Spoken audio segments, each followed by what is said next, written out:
This weekend, our nation remembers the terror attacks that changed life as we know it. Sunday will be the 10th anniversary of 9/11, and with that event comes lots of images and discussions. Some children may be experiencing this for the very first time. So how do you make sure that your child has a healthy understanding of such a big and life-changing event? We asked Tampa Bay Parenting Magazine editor Angela Ardolino to come with us and share some tips and some advice on this very sensitive subject and how you're supposed to talk to your kids as a parent.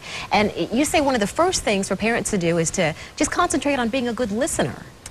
Absolutely. I mean, when you're seeing the coverage, number one, they should watch the news together if they're going to watch the news, but they're going to see the images. They're everywhere.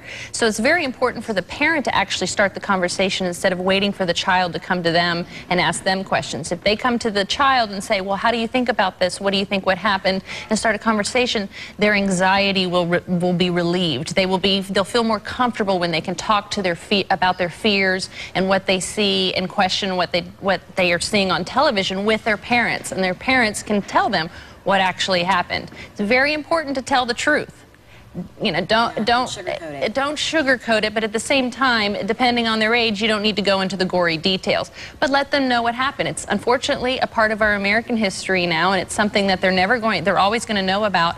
And I think it's really important for parents to be honest and tell them what they need to know. It's really interesting when I did some research on this, how many kids don't know what happened. And so they are making it up. Too young or weren't born at the time. That's right. And they're making up in their own mind what happened. You know, they either exaggerate it or have the wrong information. So it's really important for parents to tell them what really happened and what we're doing as a nation to keep us safe and keep our airplanes safe, and that everything is okay. They'll feel a sense of security when they're told the truth from their parent. Now, you also encourage parents to be careful how they watch the news. Exactly what do you mean by that? Well, if you're going to watch, we know what we can watch and what we can't watch in front of our children. Some stations really get into the gory details or hype or make it something that's more than it is. So when you're watching the news, if your kids walk in, if something is shown on the news that maybe upsets you and probably would upset your child, talk about it.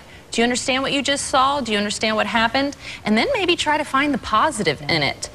You know, one of the great things about 9/11 is how many people did survive, how many people got out of those buildings, and how many people were helping other people. And then, of course, how many people came to aid to those who needed it afterwards.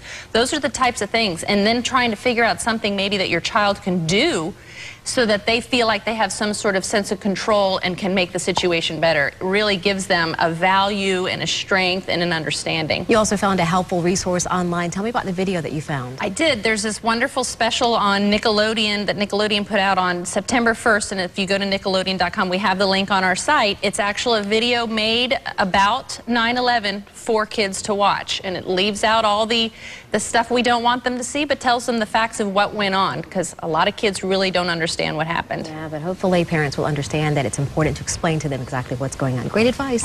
If you don't feel comfortable talking about it, that means you really should talk about it, because they probably feel even more uncomfortable. They want to know that they can go to their parent and talk to them about anything. Absolutely. Thanks, Angela. Thank you. And of course, Angela's going to be back with us next week, because we're going to switch gears and we're going to talk about preventing sports injuries. And if you missed any of the tips that Angela shared today on talking to your kids about 9/11, you can check it out on our website, abcactionnews.com. You can also find help with a variety of parenting issues on the Tampa Bay Parenting website. That's tvparenting.com.